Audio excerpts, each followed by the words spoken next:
I think I see one. Oh my God, he's gonna take it. Oh my God, he's got it. Huge fish in the net. I gotta chase him. Keep going, I'll find you downstream. Last time on For Wild's Sake.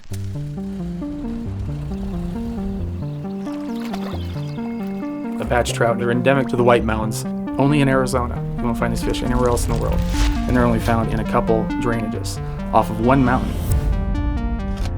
As land was taken away from the native people, the non-Indian came in there and altered the landscape, and in my view, looked at it like, what's the best way we can generate some sort of revenue?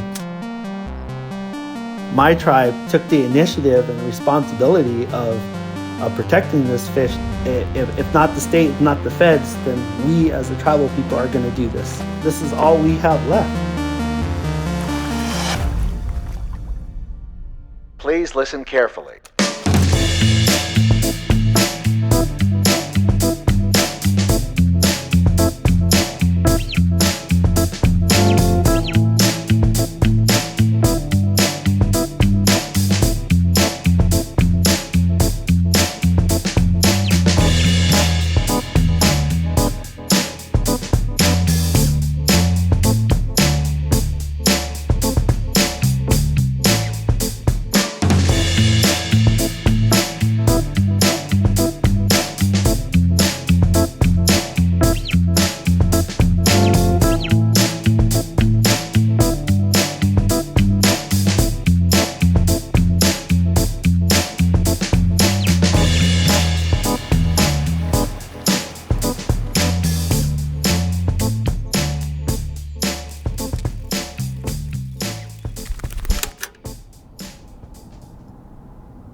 With a bittersweet reluctance, we watched Arizona slowly fade in the rearview mirror.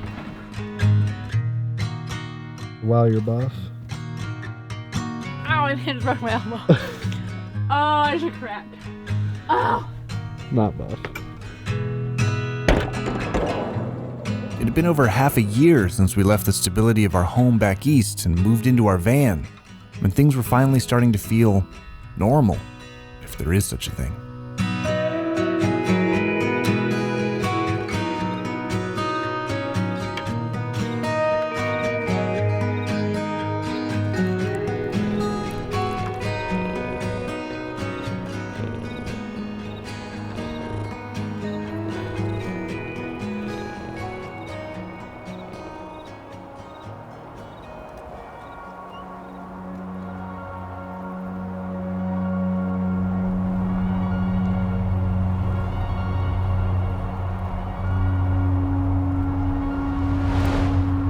We were pushing north to Utah, a state that's equally known for its towering mountain peaks as its deep red rock canyons. Home to the iconic Mighty Five national parks and backdrop to one of the environmental movement's most beloved authors' seminal work, Utah is a veritable outdoor paradise.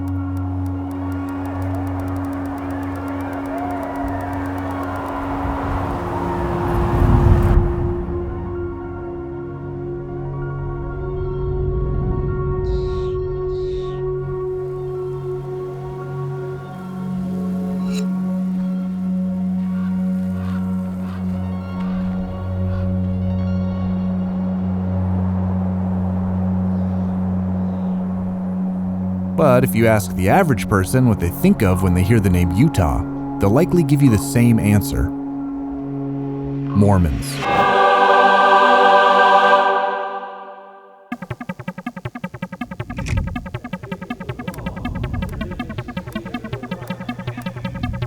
And make no mistake, Brigham Young and his hardy group of pioneers have left an indelible mark on the state's human history, but Utah's cultural past extends back millennia.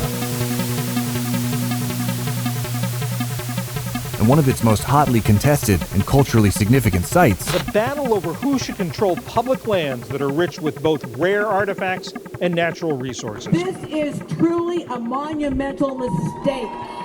Bears Ears National Monument and Grand Staircase Escalante was right where we were headed.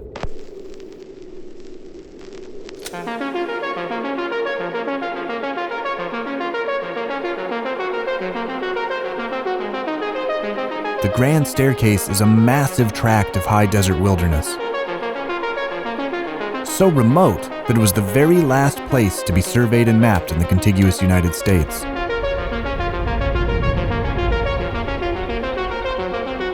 Covering an area of 1.8 million acres, 5 prominent cascading shelves form a landscape unlike anything else in the country. From ancient dinosaurs to ancestral Puebloans to the Mormon pioneers, it's a place rich in history.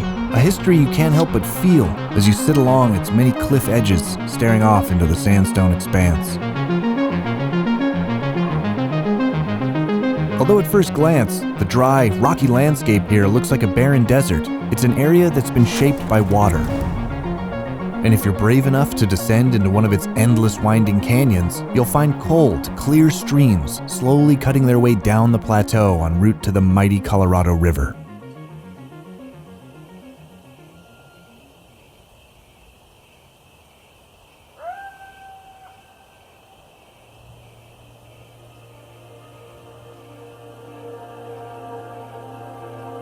Life flourishes here with such diversity and abundance that even the soil itself is alive.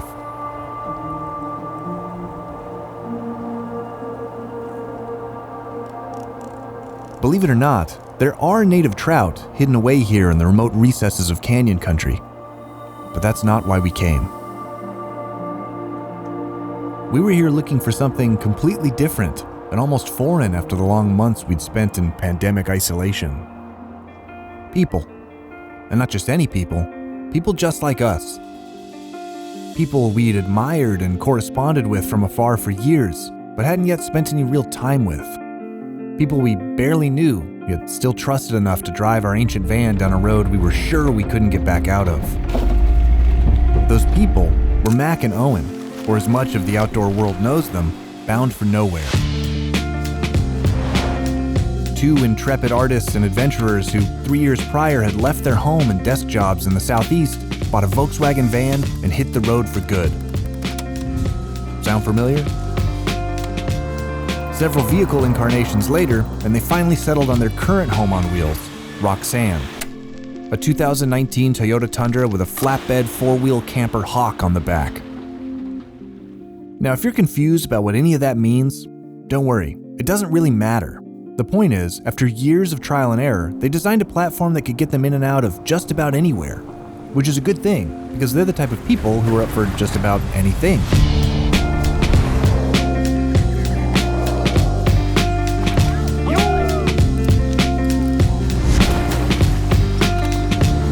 And though I don't think any of us knew it at the time, we'd be more or less inseparable in the years to come.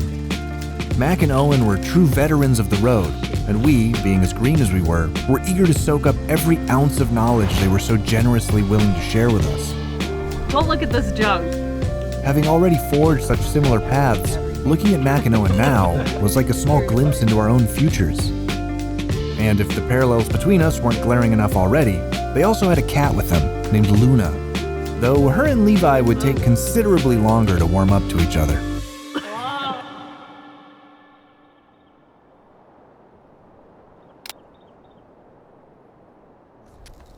Through there and into here. On the map, I don't think it does. Unless there's a spring, like somewhere that we just don't see. But Mak and Owen weren't alone. They too had just come out of lockdown, but unlike us, they'd quarantined with another road-hardened couple. A couple who, through a stroke of serendipity, were quickly cementing themselves into a group of travelers that would transcend the bonds of friendship and enter the realms of family. Meet Karissa and Linhbergh. Their endearingly quirky canine companions Stella and Kaya, and ever-reliable chariot, the 1995 Mitsubishi Montero, aptly named. Well, to be perfectly honest, Karissa and Linhbergh don't share the deranged habit of naming their vehicles like the rest of us, But for narrative consistency, let's just call the thing Monty.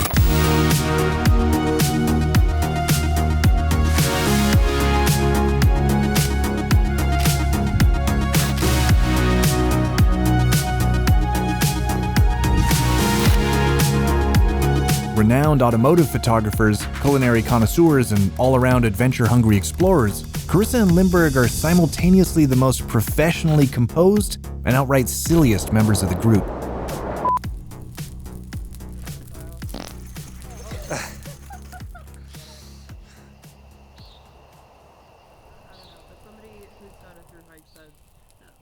That section is the worst.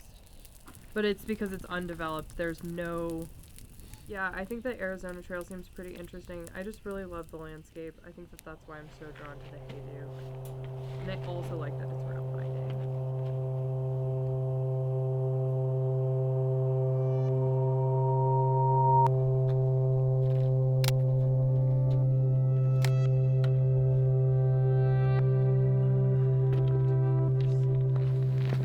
That's pretty.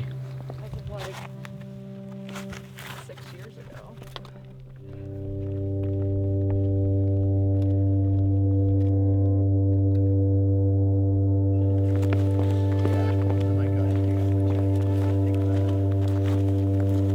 Whoa, it looks so blue this way.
After a few days of getting to know each other and exploring the several million acres that composed our new backyard, we all agreed it was time to move.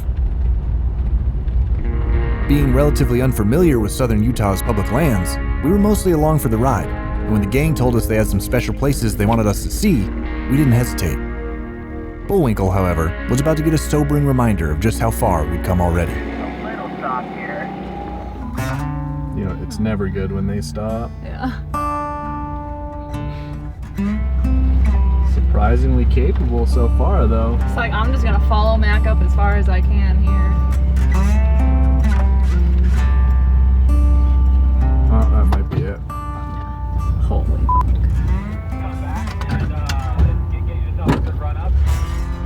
For Mak, Owen, Karissa, and Linhbergh, this was a standard day out on the trails.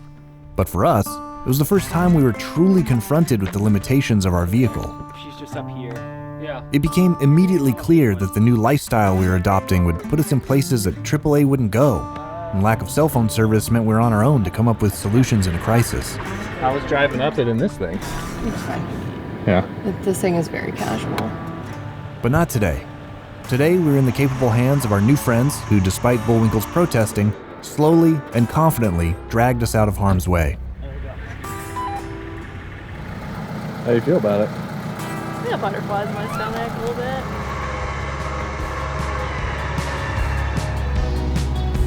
Is this where the charisma falls apart on the van again?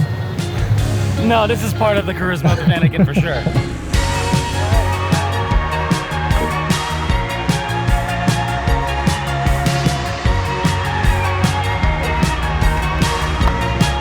Woo!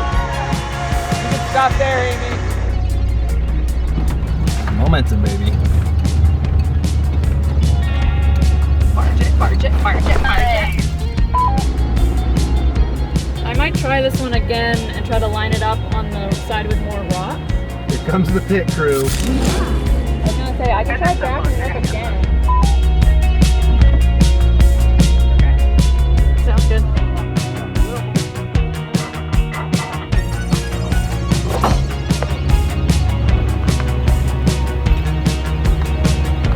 And before we knew it, Escalante was miles behind us.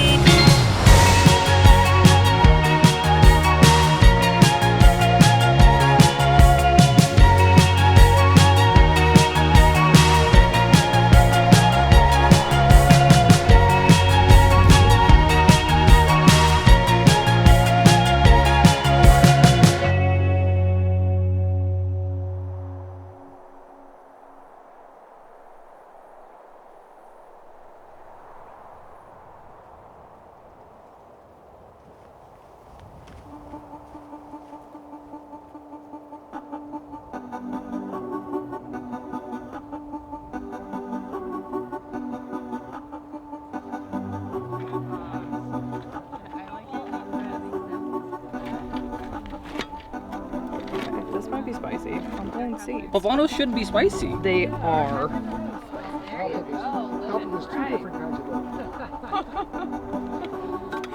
Call it fate, circumstance, or just dumb luck, but the cosmos always seems to find a way of knowing what's right, and it wasn't long before it delivered the final piece of a puzzle we didn't even know we were building. Peter and Shruthi. So dumb.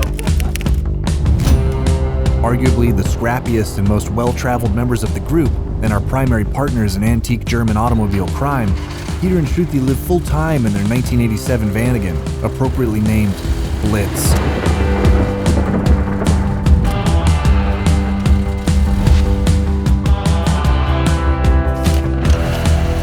Peter had bought Blitz over a decade earlier, in high school, so he could sneak away to court Shruthi.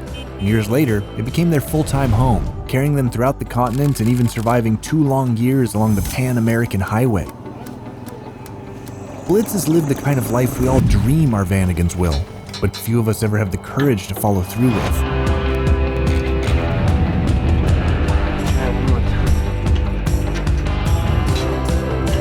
I'm expecting it to rattle like shit. Alright, well it should last at least another 100 meters, so.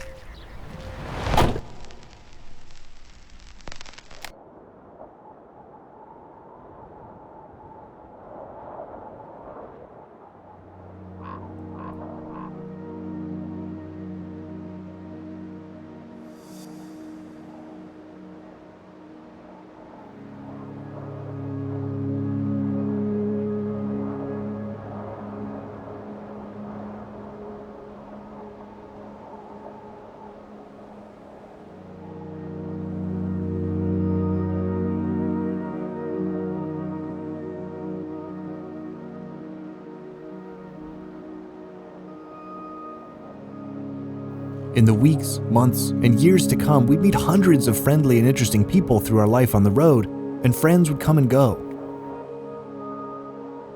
But the 3 couples we were now surrounded and embraced by would remain an unwavering constant.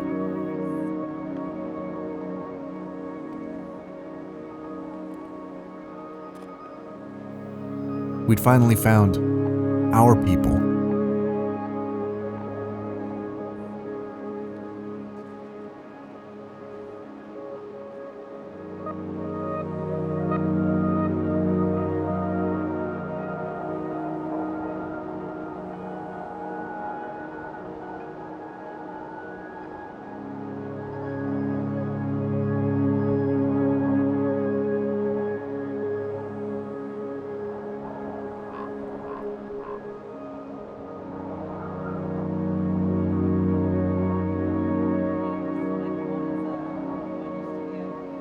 Staring out over the otherworldly expanse shaped by thousands of years of unforgiving erosion, we shared meals, stories, and contemplative silence.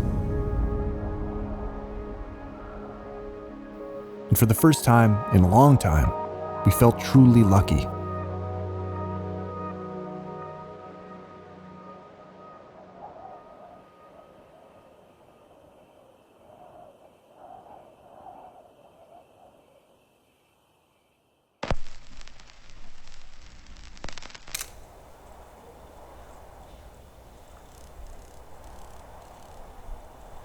As spring transitioned into summer, the mountain trout streams began calling our names. Before we knew it, we were parting ways with the group, speeding off towards the Wasatch Front.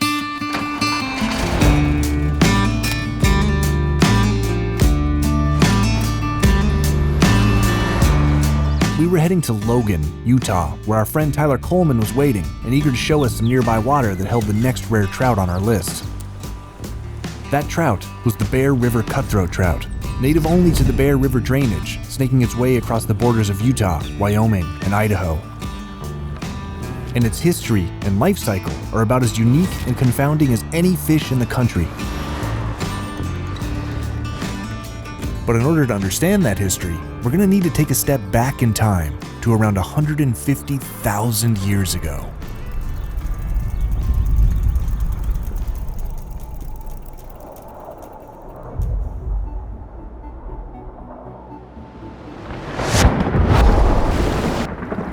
That's around the time that we think that cutthroat from the Bear River first arrived in what we call today the Bonneville Basin, an eastern arm of the even larger Great Basin encompassing a third of Utah and almost the entirety of Nevada and parts of California, Oregon, and Idaho. At the time, the Bonneville Basin likely looked similar to how it does today, a mostly dry, arid expanse with scattered, isolated lakes and streams. So how did the cutthroat trout, a species descended from ocean-going Pacific salmon, make its way into the southwestern desert? And more specifically, into the Bear River, famously known as a terminal river, or in other words, unconnected to the sea. Well, for starters, that wasn't always the case. Up until around 140,000 years ago, the Bear River flowed north into the Snake River, eventually draining to the Pacific via the Columbia. Yellowstone cutthroat from the Snake River drainage no doubt had expanded into the Bear River headwaters, as well as Bear Lake, which, although appears isolated from the river, would occasionally connect during high water events. But suddenly, and without warning, unimaginably violent geologic activity erupted in what is today eastern Idaho, spewing billions of tons of molten magma directly in the path of the Bear River, eventually hardening into impassable basalt rock.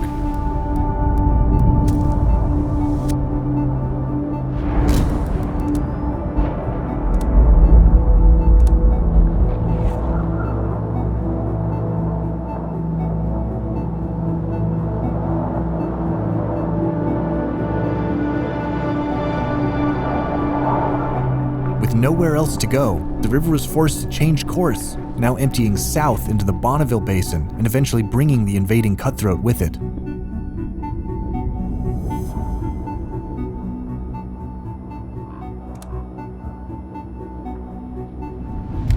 When they got there, they were met by another species, the Bonneville cutthroat trout, which had arrived via the Colorado River nearly 2 million years earlier. Over the next 100,000 years, the recently displaced Yellowstone cutthroat, now isolated from their native basin, began to change, interbreed, and adapt to their new home. The Bonneville Basin had done the unthinkable and captured the Bear River.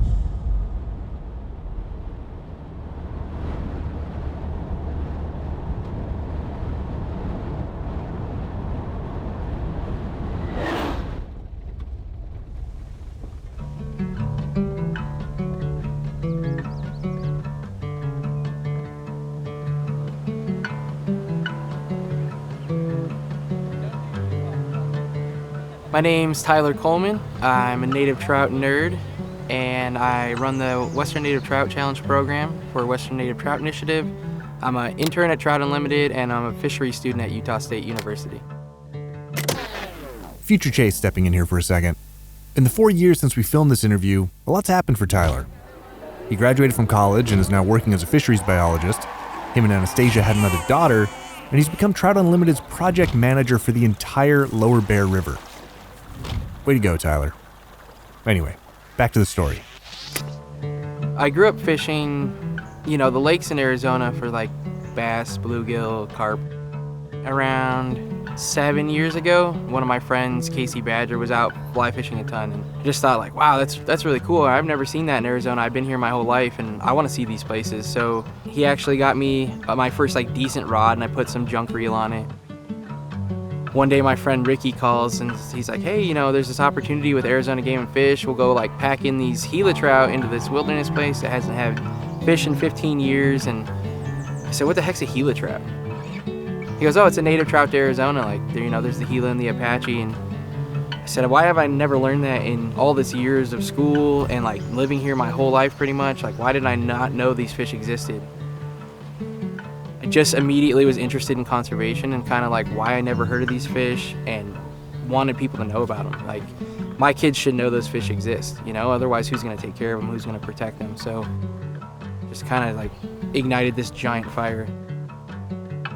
We were looking at moving somewhere, and my wife said, what about Utah? And sent me to Utah for a fishing trip to see if I liked it, trying to talk me into moving here. First day in Utah, we caught Bonnevilles in southern Utah, and then drove up towards Escalante. And I just texted my wife and said, yeah, like, I'll move here. When I got home, I said, hey, what do you think about me going to school?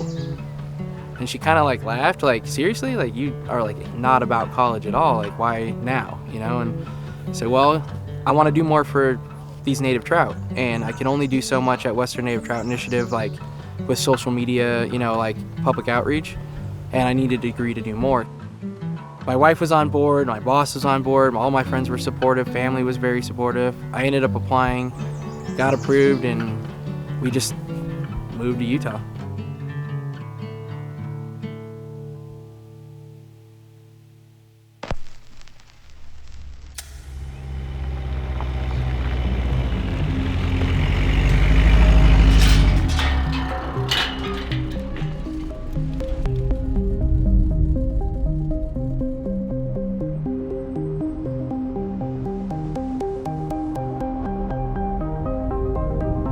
During the last glacial period, the lakes of the Bonneville Basin began to expand, culminating in a massive body of fresh water 20,000 square miles in diameter, or nearly the size of Lake Michigan.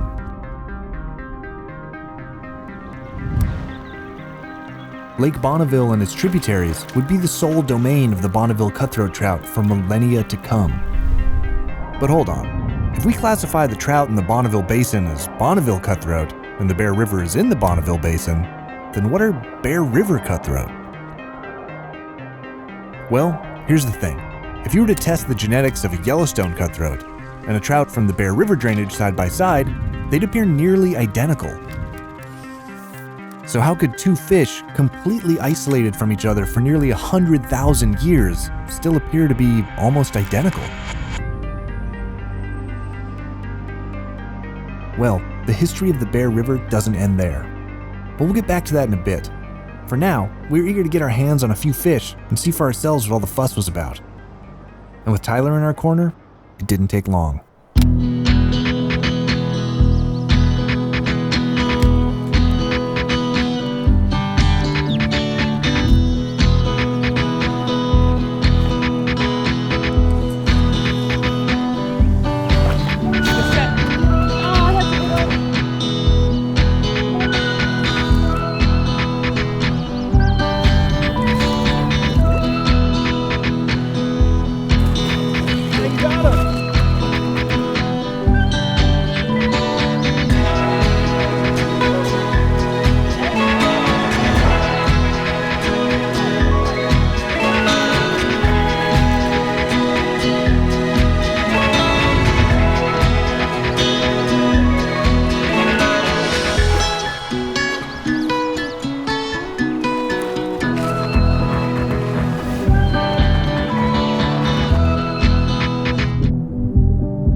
It'll come as no surprise to any native fish enthusiasts, the Bonneville cutthroat has suffered severe decline since the settlement of the West.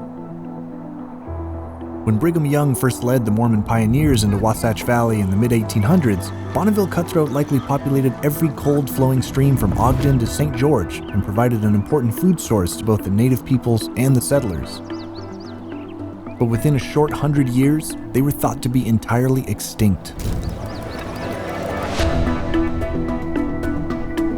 The usual culprits like overharvest, habitat degradation, and introduction of non-native trout were largely to blame. But today, the primary threat to the trout of the Bonneville Basin is the very thing that allowed them to enter the desert in the first place. Water, or lack thereof it.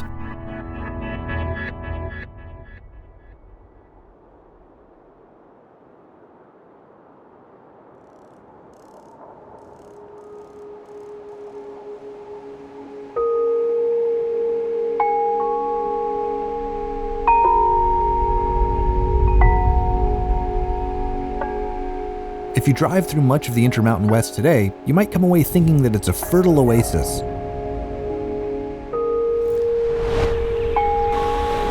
But the rolling green pastures and sprawling ranches are actually the result of complicated and expansive agricultural practices used to divert water away from rivers and onto the otherwise barren valley floors. And with so much of the Western River's water dependent on seasonal precipitation, there isn't a whole lot to go around. There's so many impacts of humans on these fish. Things have kind of regressed to the point that our biggest concerns are, keeping water in streams. Fish don't do very well without it. A lot of the effects that we have here in the watershed are due to some of the agricultural practices. And so basically to grow things here in this watershed, it's a very arid region. And so a lot of the water comes direct from the rivers and streams that these fish are in. And so that's caused a lot of the dams and diversions that have basically blocked fish movement or fish passage over time. Modern irrigation traces its beginning to that July day in 1847 when advance scouts of Brigham Young's party plowed ground and began what is generally accepted as the first irrigation project by Anglo-Saxons on this continent. Pioneer foresight and frontier ingenuity have wrought a miracle. Irrigation ditches fed by rivers and streams traverse once waterless valleys. A parched land drinks its fill of gurgling waters. Like most wildlife, fish rely heavily on their ability to move freely and access diverse habitat. So when we start adding dams, diversions, and obstacles in their path, the effects are almost immediate.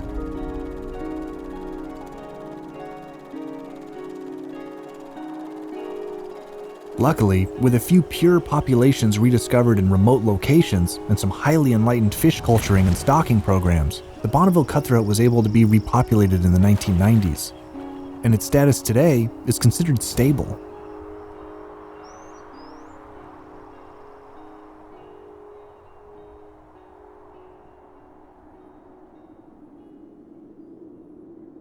But again, what about the fish in the Bear River drainage? All right. Let's get back into it. So when we left off, volcanic activity had forced the Bear River to change course into Utah, aiding in the creation of ancient Lake Bonneville and transporting cutthroat to the south.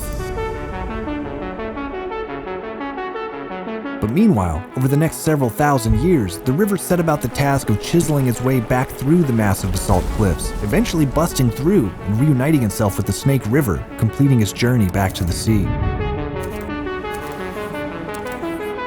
Suddenly, a new influx of Yellowstone cutthroat were pushing up into the Bear River and intermingling with their long-lost cousins. But if you can say one thing about the Earth's geology, it's that it never stays quiet for long.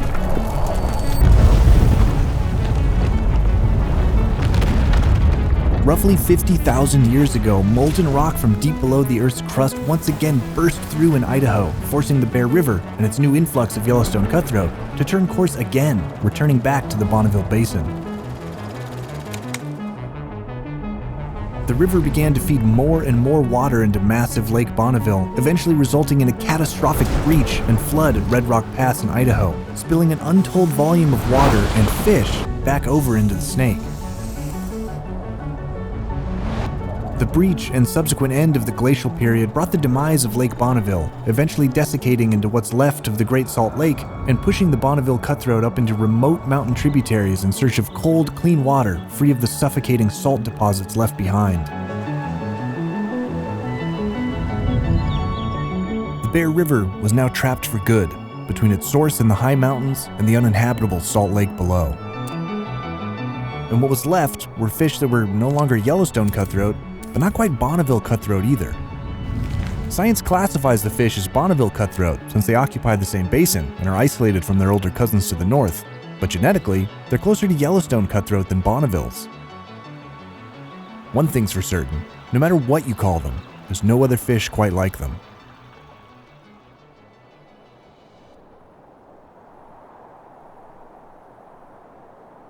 And it's this tumultuous evolutionary history that's likely allowed the Bear River cutthroat to survive the onslaught of non-native rainbow trout that the settlers and subsequent generations aggressively planted throughout the system.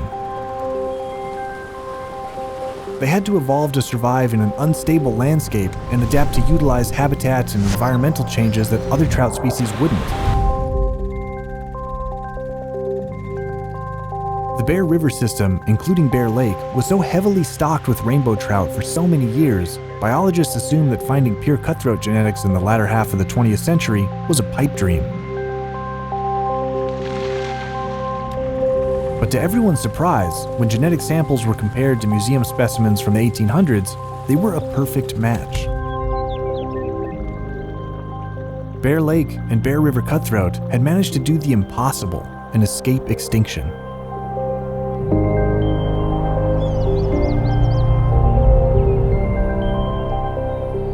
And let's talk about Bear Lake for a second, or as it's known locally, the Caribbean of the Rockies, because of its clear turquoise water. As I mentioned earlier, Bear Lake doesn't naturally connect to the Bear River, but at times, throughout its 250,000-year history, it has, and long enough to allow Bear River cutthroat to infiltrate it. But Bear Lake is a radically different environment than the river, most notably because, like so many other lakes throughout the Great Basin, its waters are highly alkaline, with a pH level similar to the ocean. The unique composition, age, and isolation of the lake has led to the evolution of a number of endemic species, or species that exist nowhere else on Earth. And in a way, you could consider the trout in Bear Lake as one of them, as if the whole Bear River versus Bonneville cutthroat thing wasn't confusing enough already. Because when the Bear River cutthroat entered Bear Lake, something extraordinary happened. They started living longer, and they got big. Really big. Like 26 pounds big. Part of the reason they got so big was because of specialized evolutionary strategies that allowed them to survive in the lake's unique environment, most notably, their ability to continue to grow and gain weight throughout the winter. Now, that might not seem like a big deal, but they're the only trout on Earth that can, and no one really knows why. But it's thought to do with their relationship with the lake's other endemic species, like the Bonneville cisco, which is a primary food source and congregates in large numbers to spawn during winter. Historically, Bear Lake cutthroat were the only large predator in the lake, but after the introduction of lake trout in the early 1900s for sport and food, the competition for resources began to slowly shrink the size of the giant cutthroat.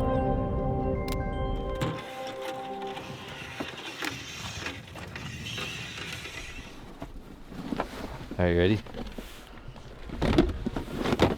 Oh my god. Hope our nets are big enough.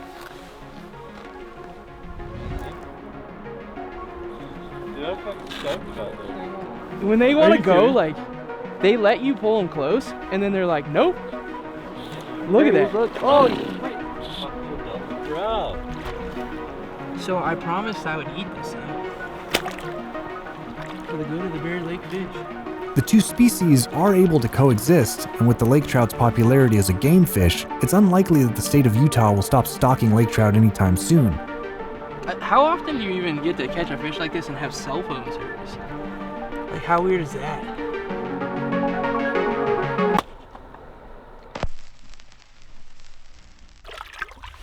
Look at those teeth in the back. Yeah. It's gnarly.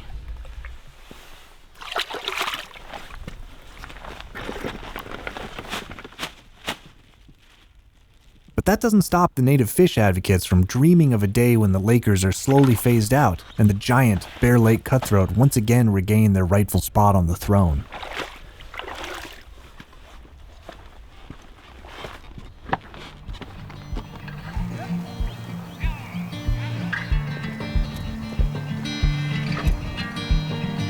For over a century, the Bear Lake cutthroat were blocked access to their spawning tributaries by dams and agricultural diversions, and by the 1970s were almost wiped out. But thanks to restorative stocking efforts and habitat work, they're finally making a strong comeback. That's really been a lot of the emphasis that Trout Unlimited's had for about the past 20 years is reconnecting, allowing fish passage past those diversions and dams, and frankly keeping fish out of the canals too, because once they go out an irrigation canal, it's usually a one-way trip. They're ending up on a farm or field somewhere. And so basically allowing that movement upstream and downstream to kind of reconnect that life cycle has been the real focus of what we've done here in the watershed. And we've reconnected, I think, several hundred stream miles now throughout the watershed to kind of benefit migratory fish. Impressive story, I think, on Bear Lake as an example, in that, less than 20 years we've seen that increase from 10% to nearly 70% of fish being wild in the lake. And so it works. Certainly in that case, we've got the data to prove it. I could probably go around on the right. Listen. I gotta come through, guys. Don't kick me. And while they no longer grow to over 20 pounds, if you know where and when to find them, you just might get a chance to shake hands with the fish of a lifetime.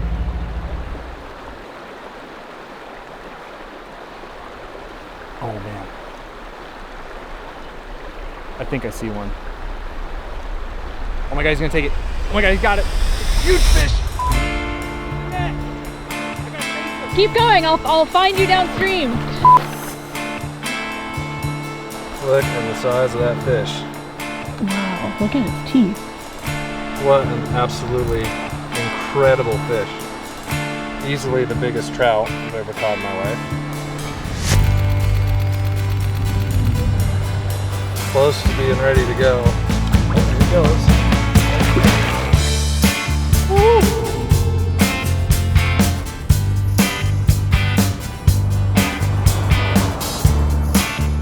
There were enough trout streams in Logan to keep us busy all summer. But before long, we got that nagging feeling again, and the urge to hit the road was upon us. If the Bear River and Bear Lake cutthroat had made their way here in southern Exodus, we were determined to retrace their steps northward in search of their nearest cousins who'd given rise to it all.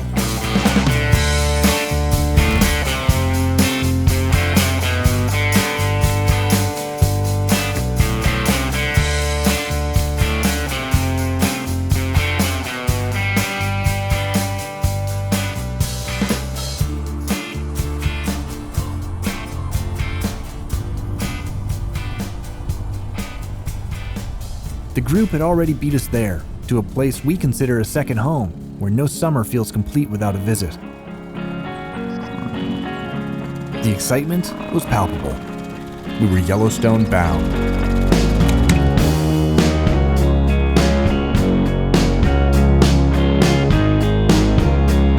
Next time on For Wild's Sake.